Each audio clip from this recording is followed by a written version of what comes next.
Witam serdecznie moich stałych widzów i widzki, a jeśli jesteście nowi na tym kanale, to Izotopia jest miejscem, w którym mówimy o tym, jak stawać się najlepszą wersją samego siebie. Czy zdarzyło Ci się nie przespać nocy z powodu podejmowania jakiejś trudnej decyzji, albo bić się z myślami i czuć się zestresowanym, bo musisz dokonać jakiegoś ważnego wyboru? Myślę, że to się zdarza każdemu. Jeśli tak, to zapraszam do obejrzenia tego odcinka, bo będziemy mówić o tym, jak samemu możemy sobie pomóc w dokonywaniu dobrych, świadomych wyborów. Takich wyborów, które będą w zgodzie z naszym sumieniem i dadzą nam poczucie pewności siebie. Zapraszam!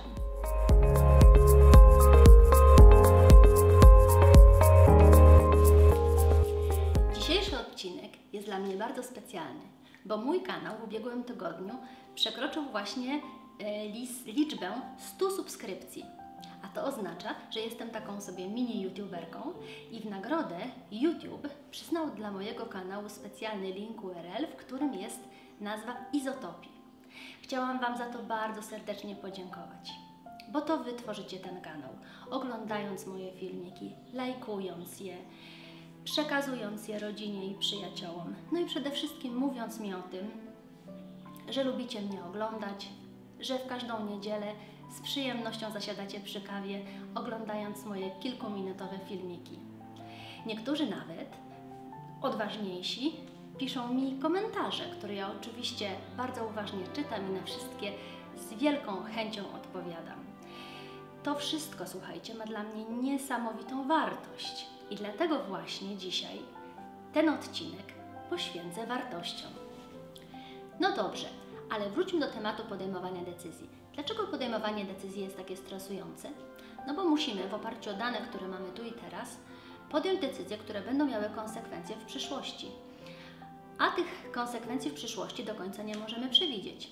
Bez obaw. Nie będę Was teraz namawiać, żebyście nauczyli się stawiać horoskopy albo wróżyć z kryształowej kuli. Nie. Powiem o czymś, co każdy z Was ma w sobie. Bo każdy z Was ma taki wewnętrzny GPS, taką busolę, którą może wykorzystać do podejmowania właśnie najlepszych dla siebie decyzji. Taką wewnętrzną busolą, GPS-em jest Wasz system wartości. I dzisiaj przeprowadzę Was przez proces, który pozwoli Wam wykalibrować te Wasze własne wartości i używać ich świadomie do kierowania, budowania Waszego życia. Każdy z nas w toku wychowania w rodzinie, w szkole albo zdobywanych doświadczeń życiowych wykształcił sobie taki własny system wartości, ale tylko niewiele osób ma jego pełną świadomość, a jeszcze mniej umie wykorzystywać ten system dla swojej własnej korzyści. W dodatku marketingowcy już wiele dekad temu zrozumieli i nauczyli się manipulować naszymi zachowaniami w oparciu o nasze wartości i emocje. Zaangażowali w to biliony miliardów dolarów i całą armię ludzi różnej branży specjalistów, żeby odkryć, jakie są nasze wartości, które decydują o tym, że wybieramy to lub co innego. Ja myślę, że nadszedł czas, żebyśmy sami poświęcili trochę własnego czasu i własnej energii, żeby to w sobie odkryć. No to co, gotowi? Zabieramy się do pracy w takim razie. Pomyśl teraz o kilku osobach, które podziwiasz. Mogą to być osoby z Twojego bliskiego otoczenia albo ktoś z przeszłości, nauczyciel, albo były szef, albo może jakiś przyjaciel czy znajomy. Mogą to też być osoby zupełnie Ci nieznane, jakieś sławne postaci, żyjące bądź nieżyjące, wszystko jedno. Ważne jest, żeby ta osoba czymś Cię inspirowała, żeby czymś Ci imponowała. I wypisz sobie na kartce te wszystkie cechy, dla których właśnie ta osoba jest dla Ciebie inspiracją. To, co właśnie jej podziwiasz. U mnie na tej liście znaleźli się moi rodzice. Mama za bezinteresowną chęć niesienia pomocy innym, a tata za entuzjazm i zaufanie okazywane ludziom i życiu. Dlaczego to jest takie ważne? No bo jeżeli potrafisz u kogoś rozpoznać tę cechę, to znaczy, że sam ją w sobie masz. Dlatego tak ważne jest, żeby zacząć od tej inspirującej części. Jak już macie zanotowany ten pierwszy pozytywny zestaw wartości, to teraz pomyślcie o osobach, których nie cierpicie, które Was drażnią, których nie lubicie i zastanówcie się, co sprawia, że tak właśnie się czujecie.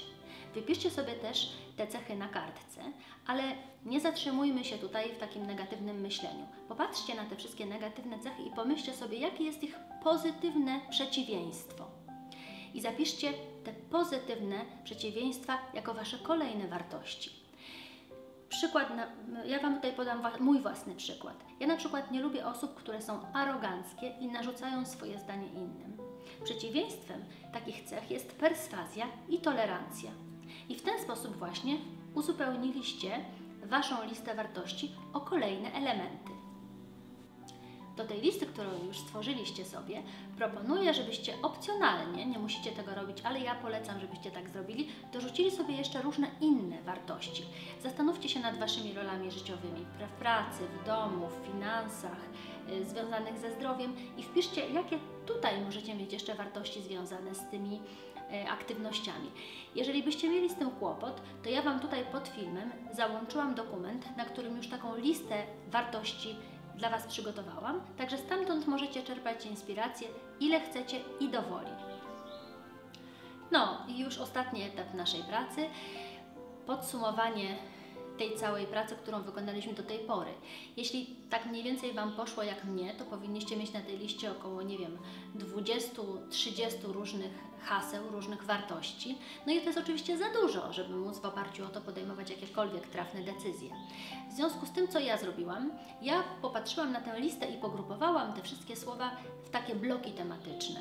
Mnie akurat wyszło w sumie 5 takich dużych bloków tematycznych i każdemu z tych bloków nadałam tytuł. Znalazły się tam takie tytuły jak postęp, zasoby, ludzie, ambicja, wywieranie wpływu. I te właśnie tytuły uznałam, że to są takie moje kluczowe wartości.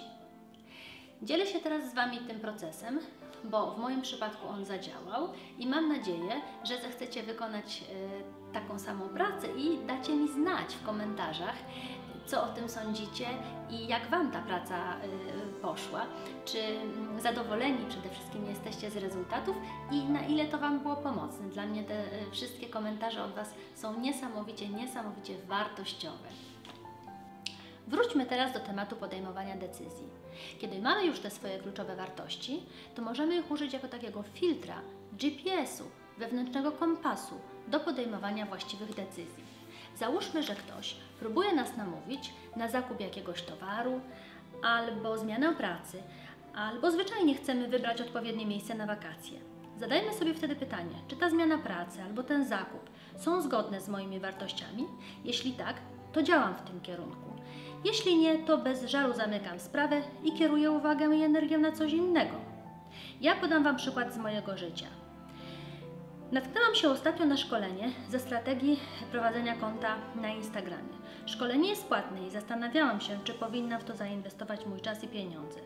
Szybko spojrzałam na moje wartości. Szkolenie to postęp, który da mi nowe zasoby, żeby lepiej wywierać pozytywny wpływ. I to szkolenie pozwoli mi też poznać nowych ludzi, którzy dadzą mi energię do działania. Widzicie więc, że tą metodą podjęcie decyzji było łatwe i mam przekonanie, że to była dobra decyzja. Oczywiście nie jestem dyrektorem generalnym Wszechświata i nie mogę do końca przewidzieć rezultatów wszystkich moich działań i decyzji, ale mam przynajmniej świadomość, że dokonuję wyborów w zgodzie z moim własnym sumieniem, z moimi wartościami i na korzyść moich pasji. O pasjach nagrałam osobne wideo i Wam podłączę link do tego wideo. Zapraszam, żebyście go obejrzeli, bo one moim zdaniem są równie ważne jak wartości. No cóż, moi kochani, to już wszystko na dzisiaj. Jeśli odcinek Wam się podobał, chociaż trochę Was zainspirował, to zostawcie kciuki w górę, subskrybujcie, przekażcie to wideo innym osobom i zapraszam też na moje konto na Instagramie, gdzie będzie więcej inspiracji na temat wartości. Ja Wam życzę dobrych wyborów i spokoju ducha. Do zobaczenia!